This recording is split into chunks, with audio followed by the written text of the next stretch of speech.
میرے نبی نے فرمایا ذکر اللہ کی کثرت کرو، اللہ تمہیں خاص مقام عطا فرمائے گا۔ آگئی ذکر کی بات، اللہ کا ذکر کثرت سے کرو، سبحان اللہ، الحمدللہ، اللہ اکبر، اللہ کا ذکر کرو، چلتے پھرتے اٹھتے بیٹھتے۔ اس لیے کہ جب ہم اللہ کا ذکر کرتے ہیں تو اپنی شان کے مطابق اللہ بھی ہمارا ذکر کرتا ہے۔ شیخ ابو ملی بہت بڑے بزرگ تھے، جب وہ اللہ کا ذکر کرتے تھے تو کیف میں آتے تھے، وجد میں آتے تھے، بہت خوش ہوتے تھے۔ جب اللہ کا ذکر کرتے تھے بہت خوش ہوتے تھے۔ لوگ کہتے تھے کیوں خوش ہو رہے ہو؟ کہا میرا ذکر اللہ کر رہا ہے، اللہ میرا ذکر، اللہ آپ کا ذکر کر رہا ہے۔ کہا کہ تم نے نہیں پڑھا فذکرونی اذکرکم، کہ تم میرا ذکر کرو میں تمہارے چرچے کروں گا۔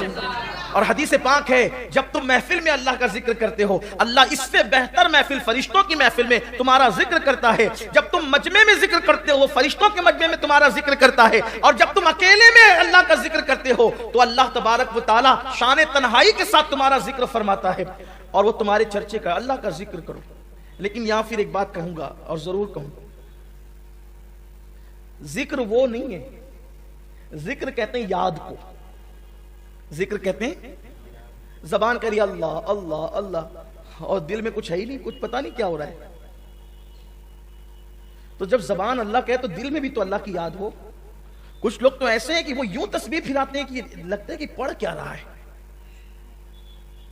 جو جس سپیڈ سے تسبیح گھومتی ہے پتہ نہیں چلتا کہ پڑھ کیا رہا ہے، کون سا ذکر۔ میں سمجھتا ہوں کہ بہت مختصر سا بھی اگر کوئی ذکر ہوگا تو بھی وہ اتنی تیزی سے تسبیح نہیں پھرے گی۔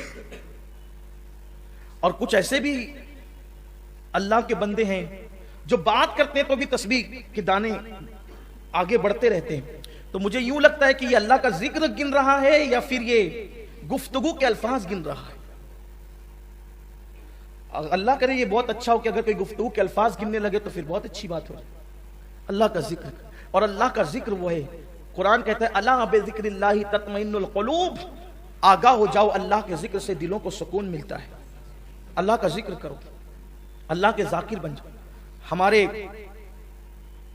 سلسلہ قادریہ برکاتیہ کے امام حضور سیدی صاحب البرکات سید برکت اللہ عشقی پیمی مہروی رحمت اللہ علیہ اللہ کا ذکر ایسے کرتے تھے کہ آپ سے ذکر الہی سن کر اس علاقے میں پرندے اللہ کا ذکر کرنے لگے، پرندے ذاکر ہو گئے تھے۔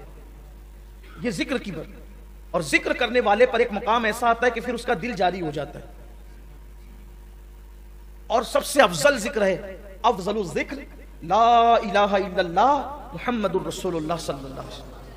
بار بار کلمہ پڑھا کرو، بار بار کلمہ پڑھو، کلمے کی تکرار کرو۔ حدیث پاک میں آتا ہے جب کوئی کلمہ طیبہ لا الہ الا اللہ محمد الرسول اللہ صلی اللہ علیہ وآلہ وسلم پڑھتا ہے، اللہ کا عرش ہلنے لگتا ہے، جنبش کرنے لگتا ہے۔ اللہ فرماتا ہے اے عرش رک جا، عرش کہتا ہے کیسے رکوں، وہ کلمہ پڑھ رہا ہے، جب تک اسے بخشا نہیں جائے گا میں کیسے رک سکتا ہوں۔ ارشاد ہوتا ہے تو بعد میں ہلنا شروع ہوا، ہم نے تو اس سے پہلے اس کی مغفرت فرما دی۔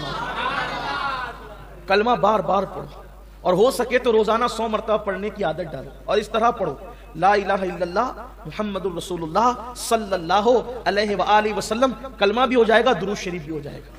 عادت ڈالو کلمے کی۔ صحابہ کرام ایک دوسرے کو کہتے تھے کہ چلو اپنے ایمان کی تجدید کریں گے، ایمان کی پالش کریں گے، ایمان کو نیا کریں گے، اس کی پالش کریں گے۔ کیسے کریں گے؟ بیٹھ کر کے لا الہ الا اللہ پڑھنے لگتے تھے، کہ اس سے ایمان تازہ ہوتا ہے۔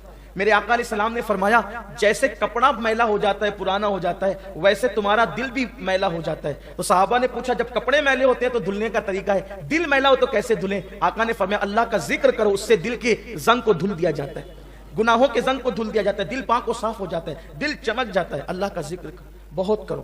اور ذکر میں کچھ اذکار ایسے ہیں جو احادیث میں آئے ہیں، جیسے لا الہ الا اللہ محمد الرسول اللہ صلی اللہ علیہ وآلہ وسلم۔ اسی طرح ایک ذکر ایسا ہے کبھی مت چھوڑنا، کتنی بھی مصروفیت ہو کبھی مت چھوڑنا، کبھی مت چھوڑنا۔ مولا کائنات کہتے ہیں کہ جنگ صفین میں مجھے اتنی مصروفیت تھی، بہت بھاگ دوڑ تھی جنگ صفین کے موقع پر۔ اس دن بھی میں نے اس ہما ہمی میں بھی یہ ذکر نہیں چھوڑا۔ وہ ذکر ہے 33 مرتبہ سبحان اللہ، 33 مرتبہ الحمدللہ، 34 مرتبہ اللہ اکبر۔ اس کو کہتے ہیں تسبیح فاطمہ۔ اس کے بارے میں روایت میں آتا ہے کہ جو اس ذکر کو پڑھتا ہے دنیا میں اس کے کوئی کام میں اس کو ناکامی نہیں ہوگی۔ ادھر مرے گا ایک قدم، ایک قدم اس کا دنیا سے اٹھے گا، ادھر مرے گا، ادھر دخول جنت کی سعادت نصیب ہو جائے گا.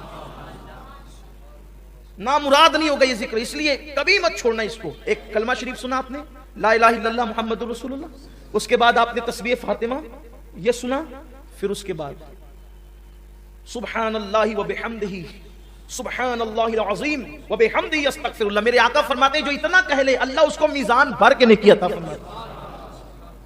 اس کو بھی پڑھو. اسی طریقے سے اشہد ان لا الہ الا اللہ وحدہ لا شریک لہ لہ الملک و لہ الحمد یحیی و یمیت بیدہ الخیر وہو علی کل شیء قدیر. اس کو جو بندہ پڑھتا ہے اگر 4000 سال کے گناہ بھی اس کے نامہ اعمال میں ہو اللہ اس کو بھی بخش دے. بڑا عظیم ہے یہ.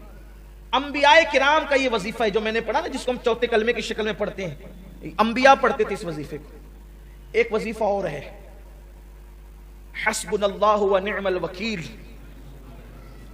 اسے حضور علیہ السلام مشکل مقام پر پڑھ. یہ دو وظیفے، ایک تو لا حول ولا قوت الا باللہ العلی العظیم، اور ایک تو حسبنا اللہ و نعم الوکیل. اس کو حضور علیہ السلام مشکل مقامات پر پڑھتے تھے. فرمایا